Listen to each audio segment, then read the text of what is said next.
بل یؤمنون بأن اللہ سبحانہ وتعالی لیس کمثلہ شیء وہو السمیع البصیر۔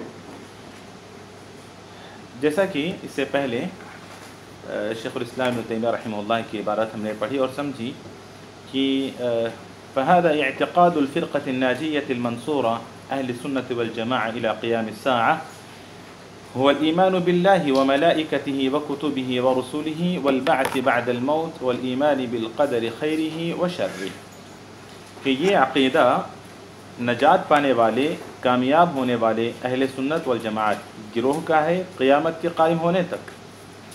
عقیدہ کیا ہے؟ کہ اللہ پر ایمان لانا، اس کے فرشتوں پر، اس کی کتابوں پر، اس کے رسولوں پر، اور موت کے بعد دوبارہ اٹھائے جانے پر، اور تقدیر کے خیر اور شر ہونے پر۔ ایمان باللہ میں اس کے بعد بات شروع ہوئی ایمان باللہ سے، کہ ایمان کے 6 ارکان میں سب سے پہلا رکن ہے ایمان باللہ، اور ایمان باللہ میں 4 امور شامل ہیں جو اس سے پہلے میں نے ذکر کیا کہ الایمان بوجود اللہ سبحانہ وتعالی، والایمان بربوبیتہ سبحانہ وتعالی، والایمان بألوہیتہ، والایمان باسماء اللہ وصفاتہ سبحانہ وتعالی۔ تو والایمان باسماء اللہ وصفاتہ یہ ایمان باللہ میں شامل ہے، اسی لیے ومن الایمان باللہ، ایمان باللہ میں یہ بھی شامل ہے کہ الایمان بما وصف به نفسہ فی کتابہ، کہ ان باتوں پر ایمان لانا یا ان صفات پر ایمان لانا جو اللہ رب العالمین نے اپنی کتاب میں ذکر کیے ہیں، وما وصفہ به رسولہ صلی اللہ علیہ وسلم، اور ان صفات پر جو رسول اللہ صلی اللہ علیہ وسلم نے متصف کیے ہیں اللہ کی ذات سے۔ من غیر تحریف، کیسے ایمان لانا؟ من غیر تحریف ولا تعطیل ومن غیر تکییف ولا تمثیل، یہاں تک ہم سمجھ چکے ہیں۔ بل یؤمنون ای یؤمنون من یؤمنون، کون ایمان لاتے ہیں؟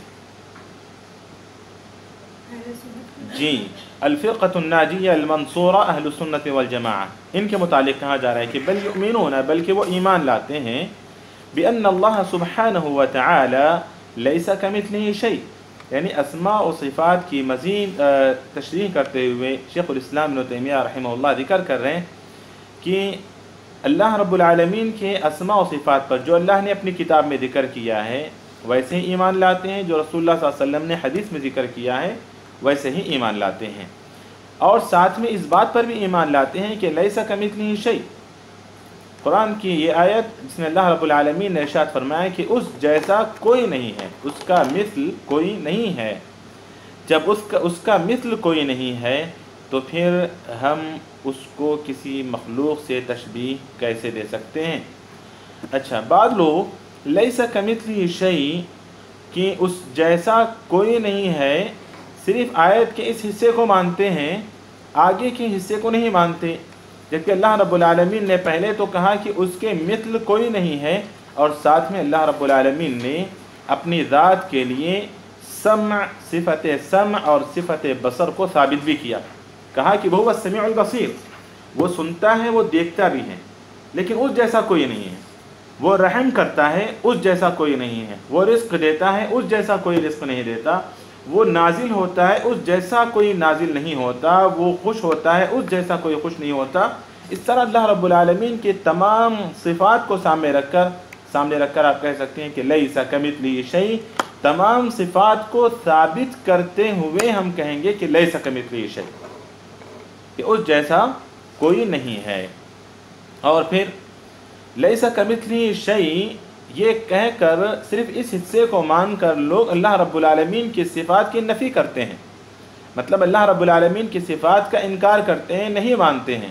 تو اسی لیے آگے شیخ الاسلام ابن تیمیہ رحمہ اللہ کہتے ہیں فلا ينفون عنہ، پڑھیے آگے، دوسرے پڑھیے،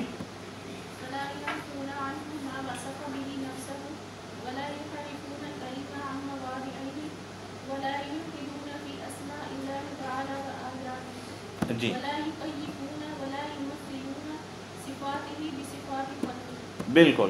اس کے بعد جیسا کہ میں نے کہا کہ لیس کمثلہ شیء، آیت کے صرف اس حصے کو مانتے ہوئے اللہ رب العالمین کی تمام صفات کا انکار کرتے ہیں، ٹھیک۔ لیکن آگے کا حصہ وہ نہیں مانتے یا پھر وہ نہیں سمجھ رہے ہیں کہ اللہ رب العالمین نے پہلے تو کہا لیس کمثلہ شیء، اس کے بعد اپنی صفات کو بھی اس نے ثابت کیا۔ اسی لیے شیخ الاسلام نے آگے کہا کہ اہل سنت والجماعت کا ایمان یہ بھی ہے فلا ينفون عنہ ما وصف به نفسہ، کہ وہ نفی نہیں کرتے ہیں ان تمام صفات کی جن سے اللہ نے اپنے آپ کو، بسم اللہ الرحمن الرحیم۔ تو ہم پڑھ رہے تھے کہ اہل سنت والجماعت نفی بھی نہیں کرتے ہیں ان تمام صفات کی جن سے اللہ نے اپنے آپ کو متصف کیا ہے۔ فلا ينفون عنہ ما وصف به نفسه ولا يحرفون الكلمة عن مواضعه۔ عموماً لوگ اسماء و صفات کے باب میں جو غلطیاں کرتے ہیں وہ یا تو نفی کرتے ہیں یا پھر ولا يحرفون الكلمة عن مواضعه، معنی کو بدل دیتے ہیں، چاہے وہ لفظی تحریف ہو چاہے وہ معنوی تحریف ہو، تو معنوی تحریف کرتے ہیں یا پھر لفظی تحریف کرتے ہیں۔ تو اہل سنت والجماعت یہ بھی نہیں کرتے، آیات کو، صفات کو اللہ رب العالمین کی اسی طرح مانتے ہیں جس طرح اللہ تعالیٰ نے کتاب میں اپنی اور جس طرح رسول اللہ صلی اللہ علیہ وسلم نے احادیث میں ذکر کیا ہے، کہ اس کے یعنی کلام کو اس کی جگہ سے نہیں بدلتے، یعنی اس کے حقیقی معنی سے نہیں بدلتے ہیں۔ ولا يحرفون الكلمة عن مواضعه ولا يلحدون في اسماء الله وصفاته، اور الحاد بھی نہیں کرتے، الحاد کے حقیقی معانی و مطالب سے ہٹ جانا۔ الحد یلحدو کے معنی آپ لوگ پڑھ چکی ہیں یا پڑھ چکے ہیں آپ سب کہ الحاد ولا يلحدون في اسماء الله وآیاته، اللہ کی آیات میں، اللہ کے اسماء میں الحاد بھی نہیں کرتے، الحاد نہیں کرتے۔ تو الحاد کے اندر وہ تمام غلطیاں آ جاتی ہیں جو عموماً اسماء و صفات کے باب میں کی جاتی ہیں، چاہے وہ نفی کرنا، یعنی ایک طرح سے نفی کرنا بھی الحاد ہے، یا تکییف بھی الحاد ہے، تحریف بھی الحاد ہے، تمثیل بھی الحاد ہے، تشبیہ بھی الحاد ہے، یہ سارے کے سارے الحاد ہیں۔ لیکن تاکید کے لیے انہوں نے الگ الگ سے شیخ الاسلام نے ذکر کیا ہے ولا یکیفون، وہ کیفیت نہیں بیان کرتے، دیکھیں اس کو قوسین میں ذکر کیا، ولا یمثلون، اور مثال بھی نہیں دیتے کہ دیکھو فلاں کی طرح ہے، اللہ رب العالمین فلاں کی طرح خوش ہوتا ہے، اللہ تعالیٰ فلاں کی طرح محبت کرتا ہے، یا فلاں اللہ کی طرح محبت کرتا ہے، یا فلاں اللہ تعالیٰ کی طرح بدلہ دیتا ہے، یا اللہ اگر بیماری دینے والا، شفا دینے والا ہے تو فلاں بھی دیتا ہے۔ اس طرح تمثیل بھی نہیں کرتے، یعنی ولا یمثلون صفاته بصفات المخلوقین، کہ اللہ رب العالمین کے صفات کو مخلوق کی صفات سے تشبیہ بھی نہیں دیتے۔ لأنه سبحانہ وتعالی، کیونکہ اللہ سبحانہ وتعالی لیس کمثلہ شیء لا سمی لہ، پڑھیے آگے، لأنه سبحانہ وتعالی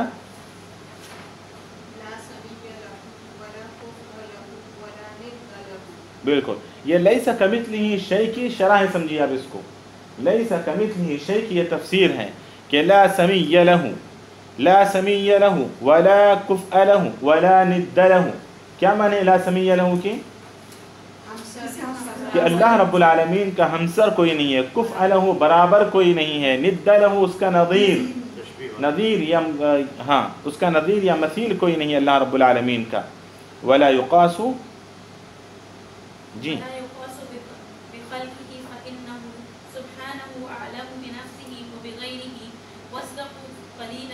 قلیلا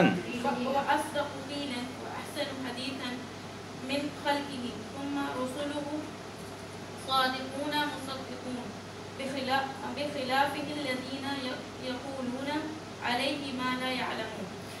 ولا يقاس بخلقه، اللہ رب العالمین کی ذات کو مخلوق کے ساتھ قیاس بھی نہیں کرتے، اللہ رب العالمین کی ذات کو اس کی مخلوق کے ساتھ قیاس بھی نہیں کرتے۔ بعض مرتبہ لوگ جو ہے نا قیاس کرتے ہیں، قیاس کا کیا مطلب ہے؟ نہیں، قیاس کا مطلب ہاں قیاس آرائی نہیں کرتے، لفظ اردو میں استعمال ہے، معروف لفظ ہے، ہاں یہ معنی ہے کہ برابر کرنا، اصل میں قیس کرنا، قاس یقیسو کے معنی جو ہے نا تولنے کے اور برابر کرنے کے ہوتے ہیں۔ تو یہ بھی دراصل تمثیل و تشبیہ کی ہی ایک کیفیت ہے، جیسے یہ کہنا کہ لیکن بعض مرتبہ جس کو ہم قیاس الاولویہ کہتے ہیں، قسم قیاس کی، یہ قیاس تمثیل جائز نہیں ہے، قیاس تشبیہ جائز نہیں ہے، قیاس الاولویہ کہ انسان اگر جیسے ہم کہتے ہیں کہ ماں اپنے بچے پر کس قدر رحم کرنے والی ہے. ماں اپنے بچے کو پالتی ہے، پوستی ہے، چونکہ 9 مہینے اس کی تکلیف کو مطلب وضع حمل اور وضع حمل کی تکلیف میں برداشت کرتی ہے، تو بے انتہا اس سے محبت کرتی ہے، پیار کرتی ہے. تو اللہ رب العالمین تو بدرج اولا اس سے زیادہ پیار کرنے والا ہے، کیونکہ اللہ نے اللہ ہی نے اصل میں پیدا کیا، اس کے ماں باپ کو بھی، ساری دنیا کو بھی، ساری کائنات کو بھی. اس کو قیاس الاولویہ کہتے ہیں کہ بدرج اولا اللہ رب العالمین انسانوں سے پیار و محبت کرنے والا ہے. تو اس طرح کا قیاس تو جائز ہے، اس طرح کا قیاس اللہ رب العالمین کے ساتھ جائز ہے. لیکن قیاس تمثیل جس میں تشبیہ دینا کہ اللہ کے فلاں شخص، جیسے بادشاہ کو قیاس کرتے ہیں، اللہ رب العالمین کو بادشاہ سے قیاس کرتے ہیں، بادشاہ کو اللہ رب العالمین، کہ جس طرح بادشاہ تک ہم ڈائریکٹ نہیں پہنچ سکتے، ہمیں ایک وسیلے کی ضرورت پڑتی ہے. پہلے ہم تھوڑے سے بڑے کے پاس جاتے ہیں، پھر وہاں سے اس کے پاس، پھر وزیر کے پاس، پھر بادشاہ کے پاس. تو اللہ کے پاس ہم کیسے ڈائریکٹ جا سکتے ہیں؟ تو ضرورت ہے کہ ہم بھی کسی بابا کو پکڑیں، کسی پیر کو پکڑیں، کسی ولی کو پکڑیں، کسی مرشد کو پکڑیں، اس کے بعد ہم اللہ کے پاس پہنچ سکتے ہیں، اللہ تک ہم پہنچ سکتے ہیں. تو یہ جو قیاس، یہ باطل قیاس ہے، یہ تمثیل والا قیاس ہے کہ آپ اللہ رب العالمین کو، بادشاہ کو آپ برابر کر رہے ہو. یعنی آپ یہ سمجھ رہے ہو کہ یہاں بھی حکومت ہے، وہاں بھی حکومت ہے، یہاں انسانوں پر یہ بھی حکومت کرتا ہے اور ساری کائنات پر وہ بھی حکومت کرتا ہے. تو اس طرح کی قیاس یہ باطل قیاس ہے. تو ولا یخاص بخلقہ، کہ اللہ رب العالمین کو اس کی مخلوق سے قیاس نہیں کیا جائے گا. فإنه سبحانه أعلم بنفسه وبغيره، کہ اللہ رب العالمین نے اپنے متعلق جن صفات کا ذکر کیا ہے ویسے ہی ماننے میں ہمیں کیا تکلیف ہے؟ اللہ رب العالمین اپنے بارے میں جب کہتا ہے کہ میں سمیع ہوں، میں بصیر ہوں، میں خبیر ہوں، میں علیم ہوں، میں رحیم و رحمان ہوں، تو ہمیں اللہ رب العالمین کے متعلق کیا کہتے ہیں شیخ الاسلام کہ وہ اعلم بنفسہ، کہ اللہ رب العالمین اپنے بارے میں زیادہ جانتے ہیں. جب اللہ نے اپنی صفات کو ذکر کر دیا ہے تو ہمیں ماننا چاہیے، کیونکہ اللہ رب العالمین اپنے بارے میں بھی جانتے ہیں، بلکہ اپنے علاوہ کے بارے میں بھی اللہ تعالیٰ زیادہ جانتے ہیں. اعلم بنفسہ وبغیرہ واصدق قیلا، واصدق قیلا. دیکھیں اللہ رب العالمین کی اللہ رب العالمین کی صفات پر ایمان لانا، چلے ہم یہاں پر اللہ کے ساتھ قیاس نہیں کر رہے ہیں، لیکن یہاں قیاس اولویہ کی میں بات کر رہا ہوں کہ ایک شخص مثلا عبداللہ اپنے متعلق کچھ باتوں کو ذکر کرتا ہے کہ میں فلاں کام کرتا ہوں، فلاں کام کرتا ہوں، فلاں کام کرتا ہوں. مثال کے طور پر وہ کہتا ہے کہ میں ڈاکٹر ہوں، میں انجینئر ہوں یا وہ، ٹھیک ہے. تو آپ کو ماننے میں کوئی حرج ہے، کوئی تکلیف ہے؟ ٹھیک. میں نے عبداللہ نے اپنے بارے میں کہا کہ وہ انجینئر ہے، اور اگر کہیں پر عبداللہ نے بتایا کہ وہ انجینئر ہے تو میکینیکل انجینئر ہے، کہیں بتایا کہ وہ سول انجینئر ہے، ٹھیک ہے. ہم کہیں پر تفصیل سے اس نے ذکر کر دیا، کہیں پر تفصیل سے اس نے ذکر نہیں کیا. اب آپ یہ کہتے ہو کہ عبداللہ انجینئر کیسے ہو سکتا ہے؟ وہ تو مولانا کا بیٹا ہے، وہ انجینئر کیسے ہو سکتا ہے؟ وہ تو غریب خاندان کا بچہ ہے، وہ انجینئر کیسے ہو سکتا ہے؟ بھئی ایک انسان اپنے بارے میں ذکر کرتا ہے تو وہ اپنے بارے میں من عالم کے من دانم، میں اپنے بارے میں زیادہ بہتر جانتا ہوں. تو میں نے اپنے بارے میں جو کہا ہے، میں نے اپنے متعلق جو تفصیل بتائی ہے، اسی لیے بتائی کہ میں اپنے بارے میں زیادہ بہتر جانتا ہوں. آپ میرے بارے میں جتنا میں جانتا ہوں آپ نہیں جانتے. تو یہاں اللہ رب العالمین کی ذات، اللہ رب العالمین نے اپنے متعلق جن صفات کا، یہ دراصل ان لوگوں کے رد میں یہ بات کہی جا رہی ہے جو اللہ رب العالمین کی صفات کا، اسماء کا انکار کرتے ہیں. اللہ رب العالمین کی صفات کا انکار کرتے ہیں، ان کے متعلق یہ کہا جا رہا ہے یا غلو کرتے ہیں ساتھ. نہیں، یہ خاص طور پر یہ بات جو ذکر کی جا رہی ہے کہ وہ اعلم بنفسہ، کہ اللہ رب العالمین اپنی ذات کے بارے میں زیادہ بہتر جانتا ہے. جب اس نے کہا وَهُوَ السَّمِيعُ الْبَصِيرُ، کہ وہ سننے والا ہے اور سننے والا اور دیکھنے والا ہے، تو ہمیں مان لینا چاہیے، کیونکہ اس نے اپنے بارے میں ذکر کیا ہے. اور اللہ رب العالمین کی ذات تو اپنے بارے میں بھی اور اپنے علاوہ کے بارے میں بھی وہ عالم ہے، وہ بہتر جاننے والی ہے. اس کے بعد کہا وَأَصْدَقُ قِيلًا، اور کہنے والا، سامنے والے کی بات ہم کب مانتے ہیں؟ ایک تو یہ کہ وہ اپنے بارے میں زیادہ جاننے والا ہو، اور دوسرا وہ بات کرنے میں سچا بھی ہو، ہے نا. پھر سامنے والے کی بات پر ہم یقین کب رکھیں گے کہ وہ اپنے بارے میں زیادہ جاننے والا ہو جب اپنے بارے میں کچھ کہہ رہا ہے، اور اس کی زبان سچی بھی ہو، اور تیسری چیز دیکھیں وَأَحْسَنُ حَدِيثًا، بات بھی وہ ٹھیک ٹھیک کرنے والا ہو، اچھی گفتگو کرنے والا ہو۔ اور پھر آگے کہا ہاں یہ 3 باتیں، تو شیخ الاسلام ابن تیمیہ رحمہ اللہ نے ان 3 باتوں کو خصوصیت کے ساتھ اس لیے ذکر کیا۔ ابن عثیمین رحمہ اللہ کہتے ہیں کہ کوئی شخص اگر کوئی بات کہتا ہے تو دیکھیں کہ اس کے پاس علم ہے نہیں ہے، وہ سچا ہے نہیں ہے، اس کا اسلوب بیان ٹھیک ہے نہیں ہے۔ اگر وہ اس کے پاس علم ہے، زبان کا سچا ہے، اسلوب بیان ٹھیک ہے، تو اس کی بات مان لینی چاہیے۔ یہاں پر اللہ رب العالمین نے اپنے بارے میں کہا، اپنے بارے میں اپنے صفات کا ذکر کیا، تو اللہ رب العالمین عالم بنفسہ، اور ساتھ میں اصدق قیلا اور احسن حدیثا، کہ اللہ رب العالمین علم والا بھی ہے، سب سے زیادہ وہی جانتا ہے، اور سچ بولنے والا بھی ہے، اس کا قول سچا ہے، اور پھر وہ اچھا بھی بولتا ہے، تو اسی لیے اس کی بات کو بھی ماننا چاہیے۔ اتنا ہی نہیں کیا اس نے، ثم رسلہ صادقون مصدقون، پڑھیے یہاں تک، یہ پڑھ لیا کیا؟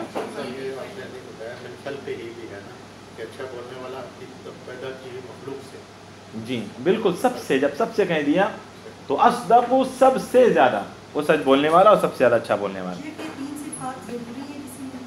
جی ہاں، ابن عثیمین رحمہ اللہ لکھتے ہیں کہ یہ 3 صفات اگر کسی میں پائے جائیں کہ علم والا ہو، سچ بولتا ہو۔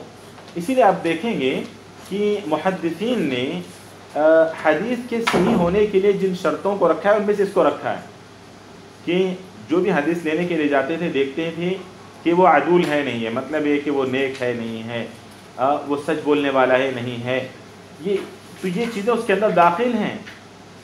تو اسی لیے کہتے ہیں کہ جو بندہ بات کر رہا ہے اگر وہ علم والا ہے، زبان کا سچا ہے اور اسلوب اچھا ہے، تو پھر اس کی بات کو قبول کر لیں۔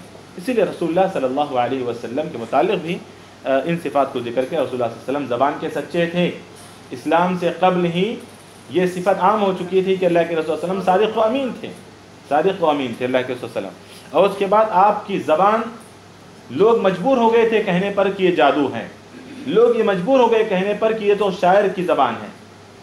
ایسی زبان اللہ رب العالمین رسول اللہ صلی اللہ علیہ وسلم کو عطا کی تھی۔ جی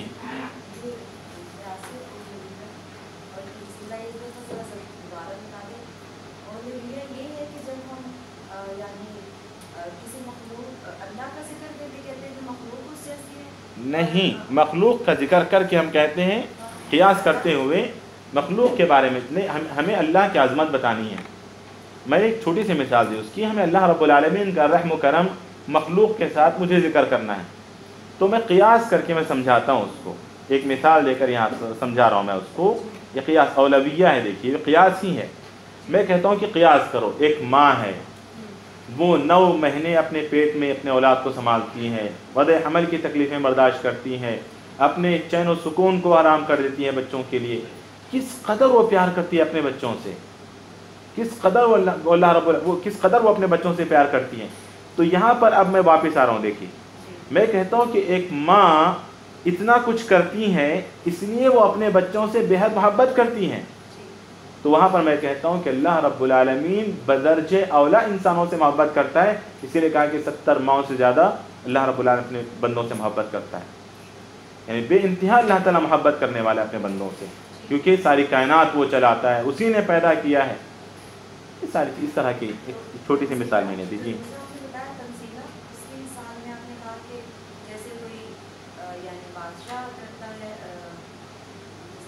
جی جی جی ہاں، اس کی ایک مثال دی میں نے کہا کہ ہمیں اگر دیکھیے بات چل رہی تھی، مثال کے طور پر بات چل رہی ہے کہ اللہ رب العالمین سے ہمیں براہ راست مانگنا چاہیے، ادعونی استجب لکم، تو سامنے والا جو ہے نا فوراً سے قیاس کر کے کہتا ہے نہیں اللہ رب العالمین ساری کائنات کا وہ بادشاہ ہے، ساری کائنات کو سنبھالنے والا ہے، یہاں تو ہم کیسے ہم ڈائریکٹ اس کے پاس جا سکتے ہیں، یہاں تو ہم ایک بادشاہ کے پاس ڈائریکٹ نہیں جا سکتے۔ فوراً سے قیاس کرتا ہے کہ یہاں پر ہم فوراً ایک بادشاہ کے پاس نہیں جا سکتے، ہاں اس کے پاس پہنچنے کے لیے ہمیں کتنے درمیان میں وسائل کو استعمال کرنا پڑتا ہے، ذرائع کو استعمال کرنا پڑتا ہے، تو بغیر وسیلے کے ہم اللہ رب العالمین کے پاس کیسے جا سکتے ہیں؟ تو اسی لیے فلاں بابا کا وسیلہ لو، نبی کا وسیلہ لو، اس کا وسیلہ لو، اس کا وسیلہ لو، اس کے بعد ہی ہم اللہ کے پاس پہنچ سکتے ہیں۔ تو یہ ہاں ولا یقاس بخلقی، یہ قیاس باطل ہے۔ اس کا نام قیاس تمثیل ہے؟ تمثیل کا میں نے تمثیل۔ جی جی شیخ ایک سوال پوچھنا ہے۔ جی جی اپنے ذرا سے اس عبارت کو کمپلیٹ کر لیتے ہیں۔ جی جی ہاں ثم رسله صادقون مصدقون بخلاف الذين يقولون ما لا يفعلون عليه يقولون عليه ما لا يفعلون عفوا ما لا آپ يعلمون، یہاں بھی ویسے يعلمون ہے، مجھے يفعلون سنائی دیا، یہ دکھائی دے رہا تھا۔ ثم رسله صادقون مصدقون یا مصدقون، ثم رسله پھر اس کے رسول، اس کا تعلق کہاں سے بتائیے؟ اگر پچھلی کلاسیں آپ لوگوں کو کچھ یاد ہیں۔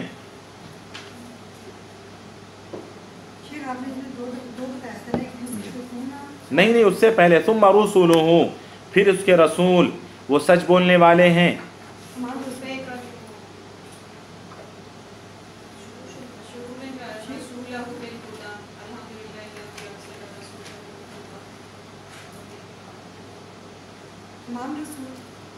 جی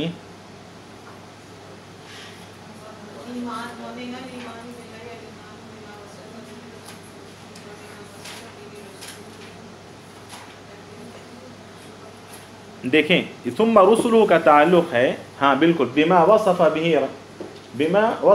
نفسه فی کتابی وبما وصف به رسولہ صلی اللہ علیہ وسلم، کہ دو چیزیں کہ جن صفات کا اللہ رب العالمین نے اپنی کتاب میں ذکر کیا ہے اس کو ویسے ہی ماننا ہے، کیونکہ اللہ رب العالمین اپنے بارے میں سب سے زیادہ جانتا ہے، وہ زبان کا سچا ہے، اور پھر اسلوب اس کا اچھا ہے، اس کی بات بھی اچھی ہے۔ پھر وَبِمَا وَصَفَهُ بِهِ رَسُولُهُ ہے نا، اس کے متعلق کہا جائے کہ ثُمَّ رُسُلُهُ صَادِقُونَ مُصَدَّقُونَ، کہ ہم رسولوں کی بات کو کیسے ہم مان لیں ویسے ہی جیسے انہوں نے اللہ کے بارے میں ذکر کیا ہے، کیونکہ رسول سچے ہیں، کیونکہ رسول سچے ہیں، وہ مصدق بھی ہیں مصدق بھی ہیں۔ مصدق یہ کہ وہ تصدیق کیے ہوئے ہیں، تصدیق کیے ہوئے ہیں، کس کی جانب سے تصدیق کیے ہوئے ہیں؟ اللہ رب العالمین کی جانب سے وہ تصدیق کیے ہوئے ہیں، یا پھر وہ مصدق بھی ہیں۔ کیا مصدق ہیں؟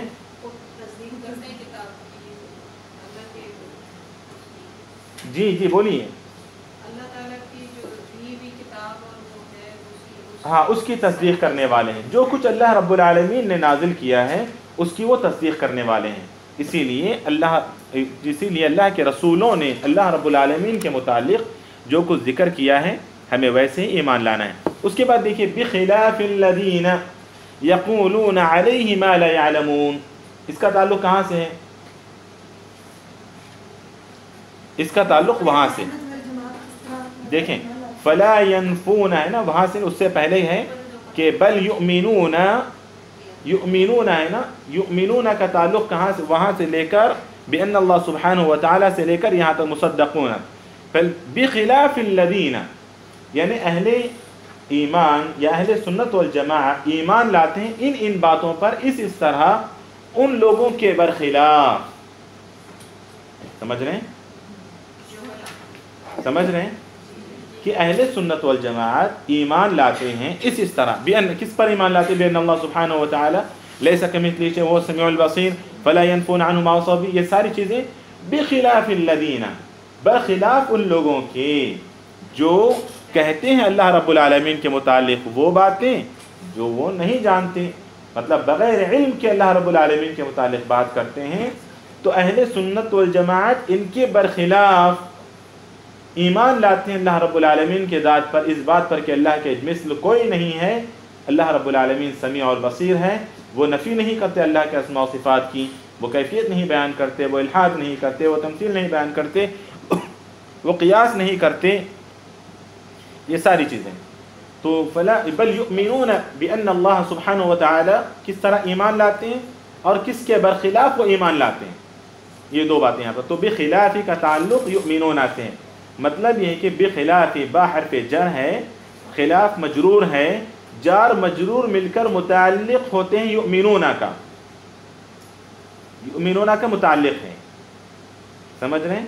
جار مجرور کا تعلق کسی نہ کسی فعل سے ہوتا ہے، جار مجرور کا تعلق، اسی لیے جب ہم اعراب کرتے ہیں، اعراب ذکر کرتے ہیں تو کہتے ہیں کہ جار یہ مجرور، یہ حرف جر ہے، یہ مجرور ہے اور یہ متعلق ہے کس فعل کا، ضروری ہے بیان کرنا، تبھی بات کو سمجھنے میں آسانی ہوگی۔ ہاں کہ بخلاف الذین، تو بخلاف یہ متعلق ہے یؤمنون سے، اس کا تعلق یؤمنون سے ہے کہ بل یؤمنون بخلاف الذین یقولون ما لا یقولون علیہ ما لا یعلمون، کہ وہ ایمان لاتے ہیں ان لوگوں کے خلاف جو اللہ رب العالمین کی ذات کے متعلق وہ باتیں کہتے ہیں جس کا ان کے پاس علم نہیں ہے۔ بات واضح ہوئی؟ بالکل۔ تو یہ کون لوگ ہیں جو بغیر علم کے بات کرتے ہیں؟ جو بغیر علم کے بات کرتے ہیں وہ لوگ ہیں جو اللہ کے اسماء و صفات میں الحاد کرتے ہیں، چاہے وہ تحریف کے ذریعے ہو، چاہے تکییف کے ہو، چاہے تمثیل کے ہو، چاہے تشبیہ کے ہو، چاہے تعبیر کے ذریعے ہو۔ ان لوگوں کے برخلاف اہل سنت والجماعت کا ایمان یہ ہے، عقیدہ یہ ہے۔ بات واضح نہیں ہوگی؟ جی چلیے اب سوال کیجیے۔ ایک تو سوال یہ تھا کہ جو وہ سمیع البصیر، جی ہم اللہ سبحانہ تعالیٰ کو ہم سمجھتے ہیں کہ وہ ہماری سنتا ہے جب بھی ہم اس سے دعا کرتے ہیں، تو آپ کہہ رہے ہیں کچھ لوگ ہیں وہ کہتے ہیں کہ نہیں وہ سمیع اور بصیر نہیں ہے، تو مطلب ان کے پاس کیا ایسی دلیل ہے کہ جو ان کو اس بات پہ مجبور کرتی ہے؟ کیونکہ تو ایک عام انسان بھی کہہ سکتا ہے کہ کیسے ہو سکتا ہے کہ اللہ کے بارے میں اس قسم کی بات کو انسان کر سکے، عقل والا کوئی کم از کم۔ دیکھیں یہ مثال شاید آپ کو سمجھنے میں مشکل ہو رہی ہو۔ عموماً جو تفسیریں آپ لوگ پڑھتی ہیں ان میں سے اس سے پہلے بہت زیادہ میں وہی مثال کو اس لیے ذکر کرتا ہوں کیونکہ ان تفسیروں میں وہ لکھا ہوا ہے جو تفسیریں آپ لوگ پڑھتی ہیں۔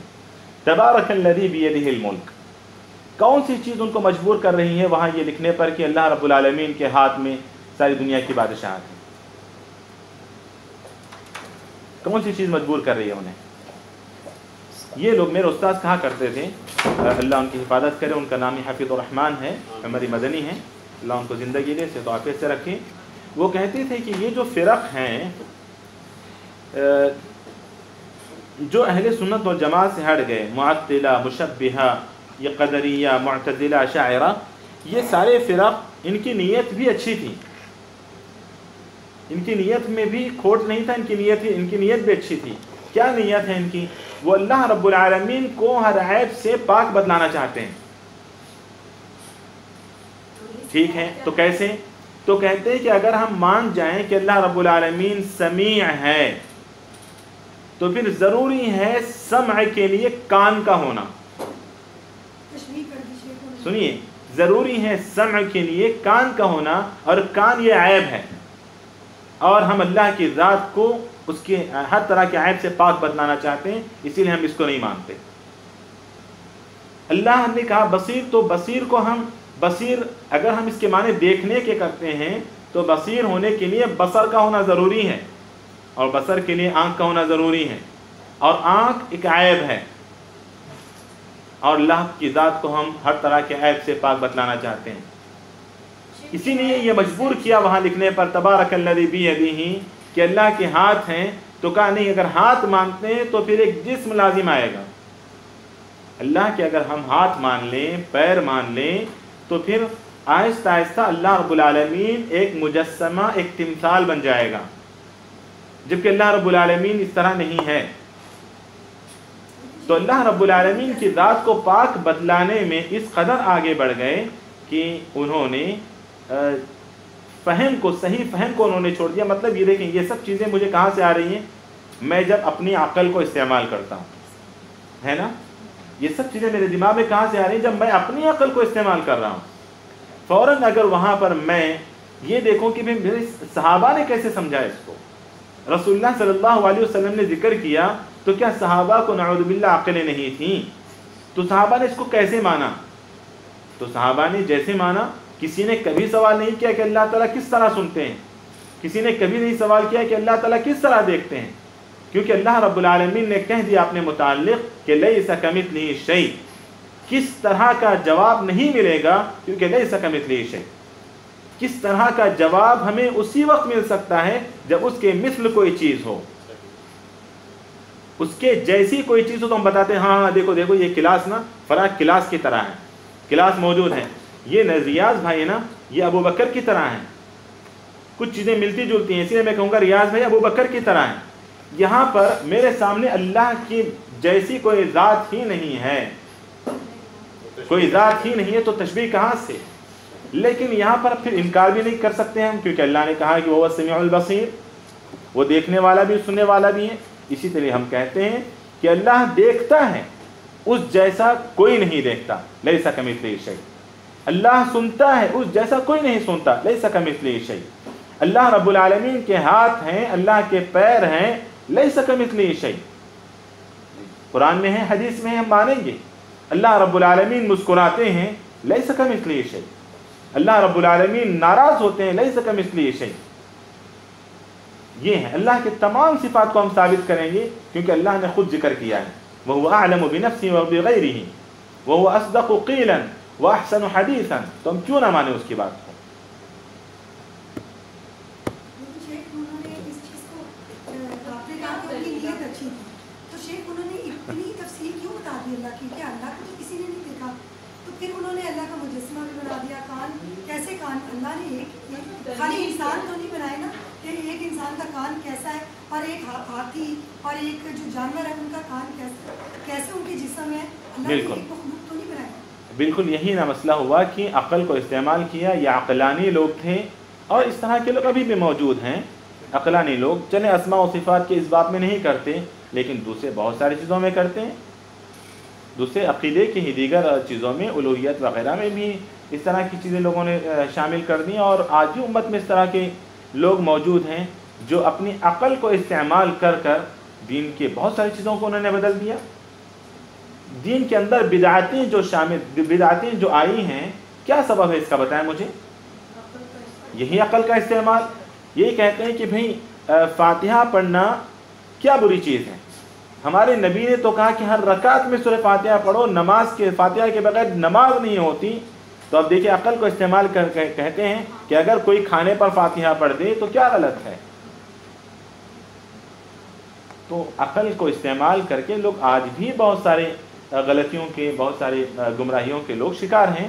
اسی لیے دیکھیں ہر جماعت، ہر گروہ کا دعویٰ ہے کہ ہم کتاب و سنت کو مانتے ہیں۔ فرق کہاں ہے؟ فرق کہاں ہے؟ فرق ہے فہم میں، نہیں فہم میں۔ سب کے پاس دلیل ہے، بھئی اللہ نے کیوں کہا یضل به کثیرا ویہدی به کثیرا، کہ قرآن کے ذریعے لوگ گمراہ ہوتے ہیں، قرآن کے ذریعے لوگ ہدایت پر آتے ہیں۔ کیوں؟ کیسے؟ تعجب ہوتا ہے، قرآن کے ذریعے لوگ گمراہ ہوتے ہیں۔ آیت کیسے سمجھتے ہیں، اس کی تفسیر کیسے نکالتے ہیں؟ فہم کہ ہم اپنے فہم کو استعمال کر رہے ہیں یا صحابہ کے فہم کو۔ جتنے بھی لوگ، جتنے بھی ہند و پاک کے خاص طور پر، یا بعض دوسرے لوگ جو گمراہ ہوئے یا جن سے غلطیاں سرزد ہوئی ہیں، آپ اگر دیکھیں گے تو اس کے پیچھے یہی سبب کار فرما ہے کہ انہوں نے اپنی عقل کو استعمال کیا۔ صحابہ کا فہم ان کے لیے اہم نہیں ہے، صحابہ کا فہم ان کے لیے اہم نہیں ہے۔ ان کا یہ کہنا ہے کہ ہم رجال ونحن رجال، وہ بھی آدمی تھے، ہم بھی آدمی ہیں، وہ بھی انسان تھے، ہم بھی انسان ہیں۔ جب وہ سوچ سکتے ہیں تو ہم کیوں نہیں سوچ سکتے؟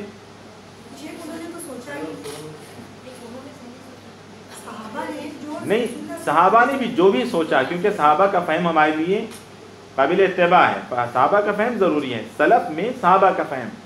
تو ہر کوئی کتاب و سنت کے اتباع کا دعویٰ کرتا ہے، اپنے دعوے میں وہ سچے ہیں، لیکن غلطی کہاں ہو جاتی ہے؟ اس کے باوجود آج امت میں افتراق اس لیے ہے، اس کے باوجود آج امت میں پھوٹ یا امت میں گروہ بندیاں اس لیے ہیں کیونکہ لوگ اپنی عقلوں کو استعمال کرتے چلے جا رہے ہیں، جس کے نتیجے میں ہر کوئی اپنی اپنی ایک جماعت، اپنی اپنی دکان سجایا اور بنایا ہوا ہے۔